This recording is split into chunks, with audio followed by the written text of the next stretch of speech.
বাবুই পাখি ওই যে তাল গাছে বাসা করত। আজকাল কিন্তু তেমন নেই।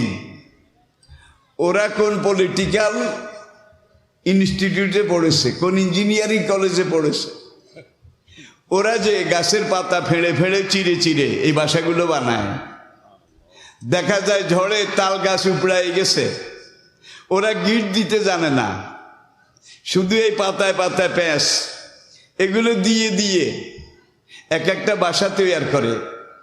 বাবুই পাখির বাসার ভিতরে খোঁজ করলে আপনি দেখবেন এটার মধ্যে বেডরুম আছে, প্রাইভেট রুম আছে, গেস্ট রুম আছে। আবার দেখুন 150 কিলোমিটার বেগে তুফান বিল্ডিং পর্যন্ত উড়িয়ে নিয়ে যায়, কিন্তু ওদের বাসার কিছু। সবচেয়ে মজার কথা, এই প্যান্ডেলটাকে আলোকিত করার জন্য আপনারা এতগুলো বাল্ব, এতগুলো লাইট জ্বালিয়েছেন। বাবুই পাখি ওই বেচারাদের জেনারেটরও নাই, পাওয়ার হাউসও নাই, কোনো বাল্বের কারখানা, এত বিদ্যা এত প্রযুক্তি নাই, কিন্তু ওদের ঘরটা অন্ধকার থাকে না। ওরা সন্ধ্যাকালে গিয়ে জোনাকি পোকা, জঙ্গল বাগানের কাছে গিয়ে জোনাকি পোকা ধরে নিয়ে আসে। আর জোনাকি পোকা ধরে নিয়ে আসার সময় ওই বাবুই পাখিটা আগেই দেখে যায় পুকুরের কিনারে, ডোবার কিনারে কোনখানে পিছলে পিছলে কাদামাটি আছে, সে এখানে কাদামাটি দিয়ে বাসা বানায়।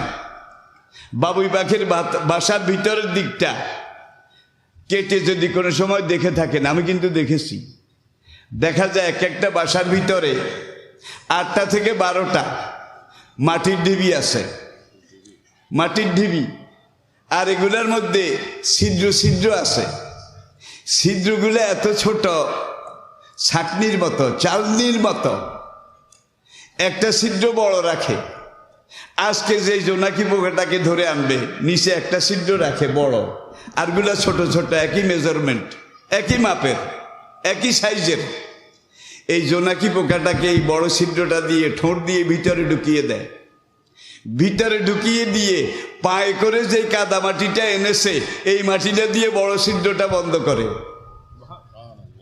যেন জোনাকিটা বের হয়ে পালিয়ে যেতে না পারে। যতদিন ডিম থেকে বাচ্চা না ফুটবে ততদিন ওরা শুধু নিজেরা খায় আর জোনাকি পোকার জন্য খাদ্য আনে। নিজেরাও খায়, জোনাকি পোকাকেও খাওয়ায়। আবার জোনাকি পোকা 10টা 12টা এইভাবে ডিবি যদি থাকে, ওদের ঘরে কোনো সময় লোডশেডিং হয় না।